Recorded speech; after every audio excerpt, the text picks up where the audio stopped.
दोस्तों, मेरे चैनल को जरूर सब्सक्राइब करें। आपका बहुत बहुत धन्यवाद।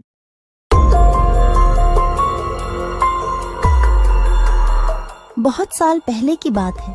लक्ष्मीपुर के जंगल में एक पुरानी झील थी। वहां दिन में तो कोई घटना नहीं होती, पर थोड़ा सा भी अंधेरा छाते ही वह झील एक खूनी झील बन जाती। उस दौरान जो भी जानवर उस झील पर पानी पीने आ जाता, वह जिंदा वापस नहीं आता। कहाँ जाता, आज तक किसी को उसका पता नहीं चला था। यही वजह थी कि जंगल के सारे जानवरों ने, यहाँ तक कि जंगल की राजा शेर ने भी उस झील को खूनी झील घोषित कर दिया था। अब पूरे जंगल में कोई भी शाम को उस झील की तरफ जाने की हिम्मत नहीं करता था।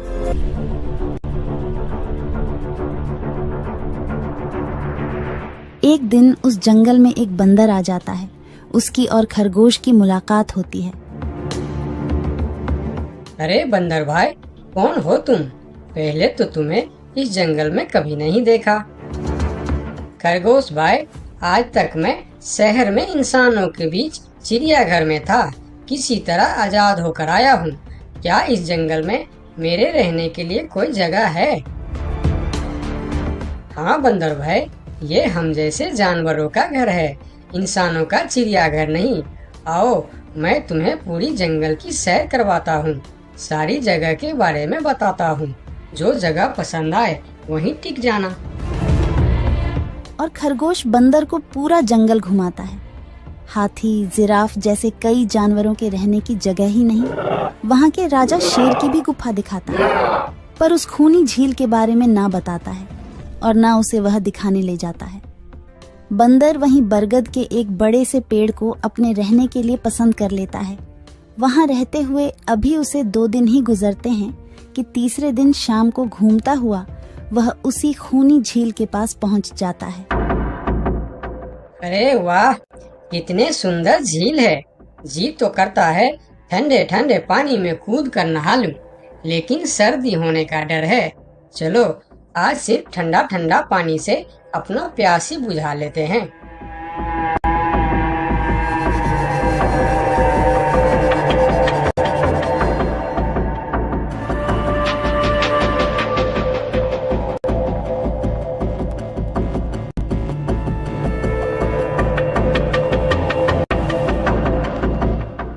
अरे बंदर भाई, तुम इतने डरे हुए क्यों हो? कहाँ से आ रहे हो? झील में पानी पीने गया था और जिंदा वापस आ गए। क्या मतलब? तुम्हें पता नहीं? वह इस जंगल की खूनी झील है। शाम होने पर कोई भी वहां जाता है तो जिंदा वापस नहीं आता। उसकी लाश का भी पता नहीं चलता कि वह कहाँ गायब हो जाती है। इसीलिए शाम होते ही कोई भी उस खूनी झील की तरफ नहीं जाता। ये हमारे राजा का आदेश भी है। कमाल है, मुझे तो पता ही नहीं। कैसे पता नहीं? तुम्हें वह खरगोश भाई ने बताया नहीं? लो, खरगोश भाई भी आ गया। अरे खरगोश भाई, आपकी वजह से आज बंदर भाई की जान जाते जाते बची। मेरी वजह से? हाँ, तुमने बंदर भाई को पूरा जंगल घुमाया, हर जगह के बारे में बताया। इस खूनी झील के बारे में क्यों नहीं बताया?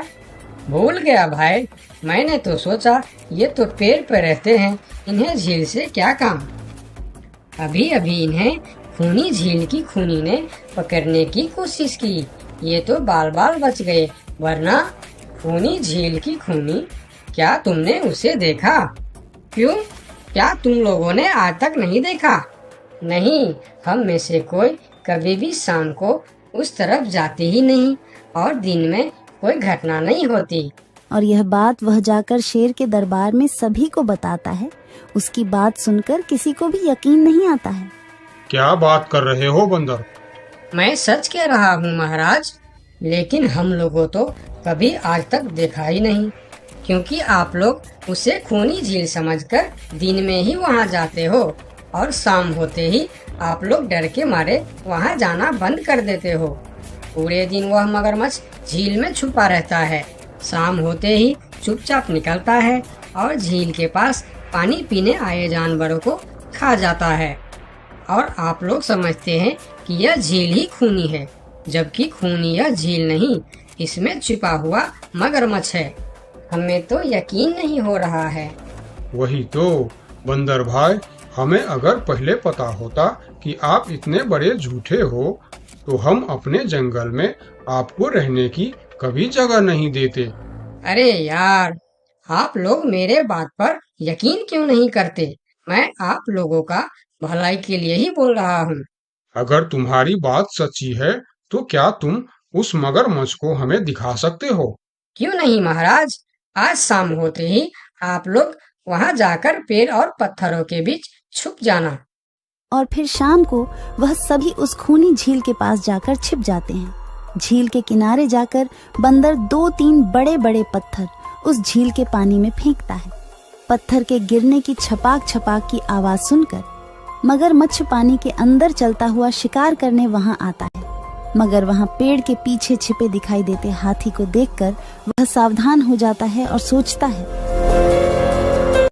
अच्छा, तो यह लोग मुझे छुप कर देखने आए हैं। अब मैं क्या करूं? हाँ, ये लोग तो बेवकूफ है। इन्हें फिर से बेवकूफ बनाते हैं। मैं फिर से पत्थर बन जाता हूँ। देखा, हमने कहा था ना, झील में एक बड़ा सा पत्थर है। हाँ, देखो, यही पत्थर तो हमें हमेशा रात में दिखाई देता है। हाँ, वही तो। ये पत्थर सिर्फ रात को क्यों दिखता है, दिन में क्यों नहीं दिखता, कभी सोचा है?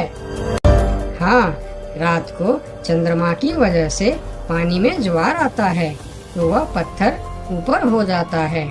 दिन में ज्वार नहीं आता तो पत्थर पानी में डूबा रहता है। उनकी बेवकूफी भरी बातें सुनकर बंदर परेशान हो जाता है। अरे यार, तुम लोग भी ना समझते ही नहीं। ठीक है, चलो एक काम करते हैं। तुम लोगों को लगता है ना कि वह बड़ा पत्थर, कि वह बड़ा ही मजबूत पत्थर है।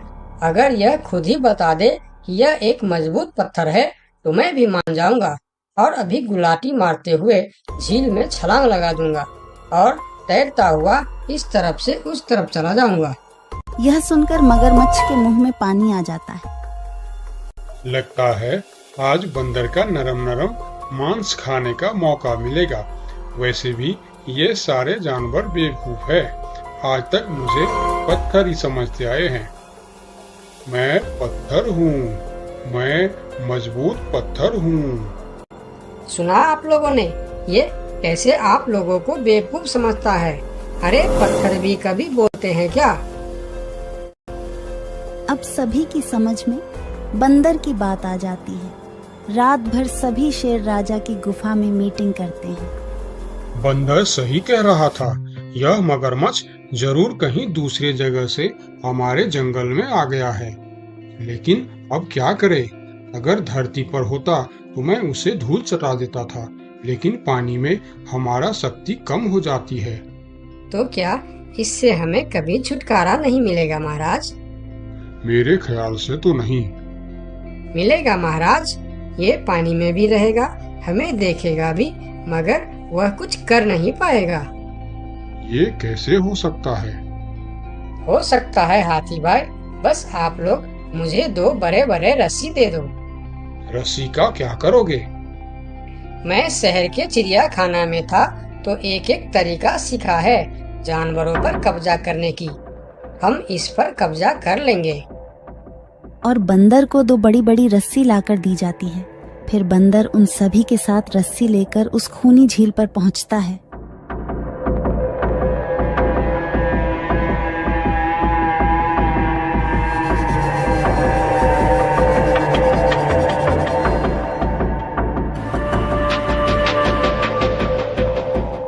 कल तक तो यह बंदर मुझे देखकर भागता था और आज पानी पीने आया है। लगता है ये भी दूसरे जानवरों की तरह मुझे पत्थर समझने लगा है। अभी इसे अपना निवाला बनाता हूँ।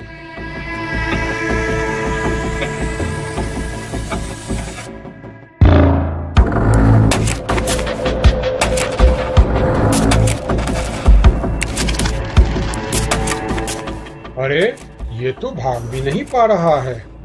अब यह जितना ज्यादा फरफराएगा उतना यह फंदा कसता जाएगा और चुपचाप रहेगा तो फंदा ढीला रहेगा। जैसे यह फिर हिलेगा फिर फंदा कसता जाएगा।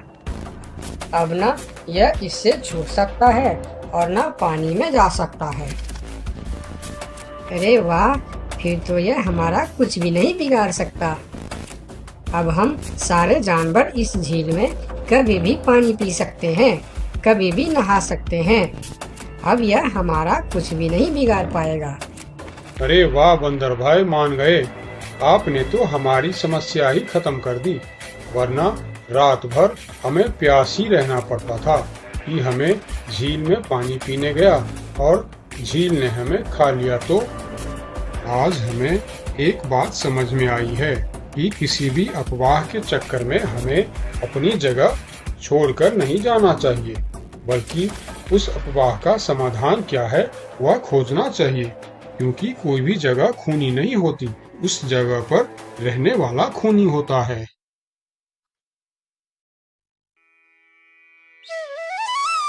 बहुत साल पहले की बात है। लक्ष्मी नगर में एक बहुत बड़ा जंगल हुआ करता था। उस जंगल में शेर खान नाम का एक शेर रहता था। वह जंगल का राजा था। उसके शासनकाल में जंगल के सभी जानवर सुखी और शांति से रहते थे। यदि जंगल में कोई भी जानवर गलत काम करता तो शेर खान उसे दंड देते थे। वह कमजोर जानवरों की रक्षा भी करते थे। एक दिन शेर खान अपने गुफा के सामने बैठे थे। तभी उसका दोस्त भालू उसके पास आया। फिर दोनों दोस्त मिलकर जंगल और जंगल के जानवरों के बारे में आलोचना करने लगे। मैं इस जंगल का सबसे शक्तिशाली जानवर हूँ। मेरे सामने जंगल का कोई भी जानवर टिक नहीं सकता। क्या कहते हो भालू भाई? ये तो तुमने बिल्कुल ठीक कहा, लेकिन हाथी के सामने तुम बिल्कुल चूहे जैसे दिखते हो। क्या ठीक कहा ना मैंने शेर खान? भालू की बात सुनकर शेर खान बहुत क्रोधित हो गए। भालू, तुम्हारी हिम्मत कैसे हुई मेरे बारे में इस तरह की बातें करने की? तुम्हें पता है तुम किसके सामने बात कर रहे हो? मैं इस जंगल का राजा हूँ। तुम मेरे दोस्त हो, इसीलिए तुम्हारे साथ मैं थोड़ा मजाक कर रहा था। तुम मेरे बात का बुरा मत मानना शेर खान। शेर खान नहीं, महाराज कहो महाराज। मैं इस जंगल का राजा हूँ, इसीलिए बाकी जानवरों की तरह तुम भी मुझे आज से महाराज कह के ही बुलाओगे। लेकिन शेर खान, हम दोनों दोस्त हैं, फिर भी तुम ऐसे क्यों बातें कर रहे हो? दोस्त है नहीं, दोस्त थे। आज से हमारी दोस्ती खत्म। आज के बाद मैं तुमसे कभी बात नहीं करूँगा। दोस्त कहकर मेरे सामने कभी मत आना। चले जाओ यहाँ से। अपने दोस्त का इस व्यवहार से भालू बहुत दुखी हुआ और वह वहाँ से चला गया। उसी जंगल में गोलू नाम का एक बंदर भी रहता था। वह दूसरों की चीज चुरा कर भाग जाता था। एक दिन गोलू की चोरी करते समय शेर खान के एक सिपाही के द्वारा पकड़ा जाता है और उसे शेर खान के सामने विचार के लिए लाया जाता है। गोलू को देखकर शेर खान कहते हैं, गोलू, तुम्हारी चोरी की किस्से जंगल के दूर दूर तक मशहूर है। तुम जानवरों के घर में ही नहीं बल्कि मेरे दरबार में भी बहुत चीज चोरी की है। इसीलिए मैं तुम्हें पहाड़ से गिराकर मारने की सजा घोषित करता हूँ। आज से ठीक 2 महीना बाद तुम्हें पहाड़ से गिराकर मार दिया जाएगा। अपनी मौत की सजा सुनकर गोलू बहुत रोने लगा और बोला, महाराज, मैं अब कभी चोरी नहीं करूँगा। मुझे माफ कर दीजिए महाराज। मेरे घर में छोटे छोटे बच्चे हैं, मुझे छोड़ दीजिए महाराज। लेकिन शेर खान ने उसकी फरियाद नहीं सुना। तब एक सैनिक उसे ले जाकर जेल में बंद कर देता है। उधर गोलू का दोस्त भोलू को जब इस बात का पता चलता है तब वह गोलू से मिलने के लिए कैद खाने में पहुंच जाता है और उससे कहता है, देखा गोलू, तुम पकड़े गए ना। मैं तुम्हें कितनी बार कहा था कि चोरी करना छोड़ दो। अब क्या होगा बताओ, कैसे निकलोगे यहाँ से? ये सब छोड़ो भोलू भाई, जो होना था वो हो गया। मुझे तो बस अपने परिवार की चिंता हो रही है। काश मैं मरने से पहले उनके लिए कुछ कर पाता। मेरे छोटे छोटे बच्चे हैं, बीवी है, अब उन सब का क्या होगा? मेरे बिना वह भी जीवित नहीं रह सकते। गोलू की बातें सुनकर भोलू सोच में पड़ गया। फिर वह शेर खान के पास गया और बोला, महाराज, मैं गोलू का दोस्त भोलू हूँ। मैं आपसे कुछ कहने आया हूँ। तो तुम गोलू का दोस्त भोलू हो। ठीक है, बताओ क्या कहना चाहते हो तुम। महाराज, मैं चाहता हूँ कि आप गोलू को कुछ दिन के लिए उसके परिवार के पास जाने दें, ताकि वह मरने से पहले अपने परिवार के लिए कुछ इंतजाम कर सके। मरने वाले का आखिरी इच्छा पूरा कीजिए महाराज। आप एक बार उसके परिवार के बारे में भी सोचिए। गोलू ने जो किया उसमें उसके परिवार की क्या गलती है? अगर आप उसे कुछ दिन के लिए अपने परिवार के पास रहने दोगे तो शायद उसका परिवार बच जाएगा।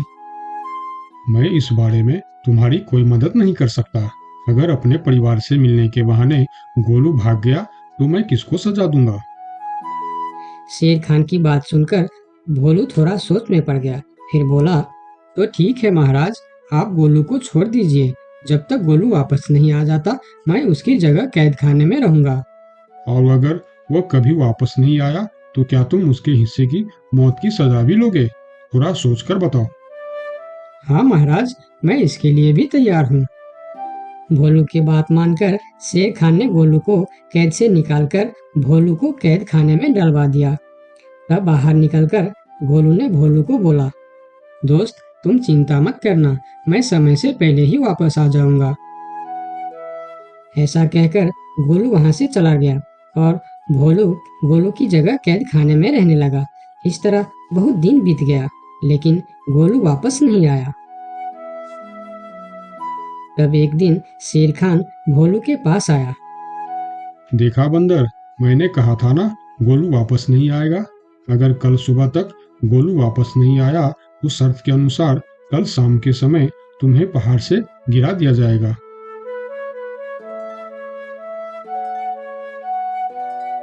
अगले दिन भी जब गोलू वापस नहीं आया तब शेर खान और उनके सैनिक भोलू को लेकर पहाड़ के किनारे पर गए। फिर भोलू को खाई के किनारे खड़ा करके शेर खान ने कहा, देखा ना मूर्ख बंदर, तुम्हारे दोस्त तुमको धोखा देकर चला गया। अब तुम मरने के लिए तैयार हो जाओ। लेकिन इस बार भी गोलू नहीं डरा और बोला, कोई बात नहीं महाराज, मैं अपने दोस्त के लिए मरने के लिए भी तैयार हूँ। मैं यह जानकर बहुत खुश हूँ कि मेरा दोस्त अपने परिवार के साथ खुश है। मेरे आगे पीछे और कोई नहीं है। मैं तैयार हूँ महाराज। शेर खान और भोलू के बीच बातचीत चल ही रही थी कि तभी थोड़ी दूर पर गोलू उनके और आता हुआ दिखाई दिया। फिर पास आकर उसने बोला, तुम्हें ऐसा करने की कोई जरूरत नहीं है दोस्त। तुमने मेरे लिए जो किया उसके लिए तुम्हारा बहुत बहुत शुक्रिया। अब मैं अपनी सजा पूरी करने के लिए तैयार हूँ। महाराज, छोड़ दीजिए मेरे दोस्त को। गोलू, तुम्हें वापस आने की क्या जरूरत थी? मैं यह सजा ले लेता था। तुम्हारे घर में छोटे छोटे बच्चे हैं, बीवी है, उनका क्या होगा? मेरे परिवार में मेरे अलावा और कोई नहीं है। इसीलिए यदि मैं मर भी जाऊं तो मेरे लिए किसी को कोई दुख नहीं होगी। तुम यहाँ से चले जाओ। नहीं दोस्त, गलती मैंने की है, इसीलिए सजा भी मुझे ही मिलनी चाहिए। उन दोनों की दोस्ती को देखकर शेर खान सोचने लगे, ये दोनों अपने दोस्ती के खातिर एक दूसरे के लिए जान देने के लिए तैयार है, और मैं एक छोटी सी बात के लिए अपने सबसे अच्छे मित्र भालू से दोस्ती तोड़ दी। यह मैंने बहुत बड़ा गलती कर दी। मुझे इसका प्रायश्चित करना ही होगा। किसी को मरने की कोई जरूरत नहीं है। तुम दोनों की दोस्ती देखकर मैं गोलू की सजा माफ करता हूँ। और याद रखना गोलू, अगर तुमने फिर से चोरी की तो अगली बार मैं तुम्हारी सजा माफ नहीं कर पाऊंगा। नहीं नहीं महाराज, आज के बाद मैं फिर कभी ऐसा गलती नहीं करूंगा। आज से मैं ईमानदारी से मेहनत करके अपना परिवार चलाऊंगा। आपका बहुत बहुत धन्यवाद महाराज। ठीक है, अब तुम लोग यहाँ से जा सकते हो। उनके जाने के बाद शेर खान सीधा अपने दोस्त भालू के पास गया। भालू मेरा दोस्त, मैं यहाँ तुमसे माफी मांगने के लिए आया हूँ। मैंने जो उस दिन तुम्हारे साथ व्यवहार किया वह बहुत गलत था। मैं बहुत शर्मिंदा हूँ। मुझे माफ कर दो मेरे दोस्त। लेकिन महाराज, आपने तो कहा था। महाराज नहीं, शेर खान बोलो, शेर खान। आज से तुम मुझे महाराज नहीं शेर खान ही बुलाओगे, क्योंकि दोस्त एक दूसरे के नाम लेकर ही बुलाते हैं। आज से तुम मेरे सबसे अच्छे दोस्त हो। गोलू और भोलू की दोस्ती देखकर शेर खान को अपनी गलती का एहसास हुआ और उसने भालू से माफी मांगी और दोनों फिर से दोस्त बन गए। तो दोस्तों, इस कहानी से हमें यह सीख मिलता है कि कभी-कभी दूसरे के अच्छाइयों को देखकर भी हम अच्छा बन जाते हैं। इसीलिए हमें हमेशा अच्छे लोगों के साथ ही दोस्ती रखनी चाहिए और अच्छे-अच्छे काम भी करने चाहिए। आपका बहुत बहुत धन्यवाद।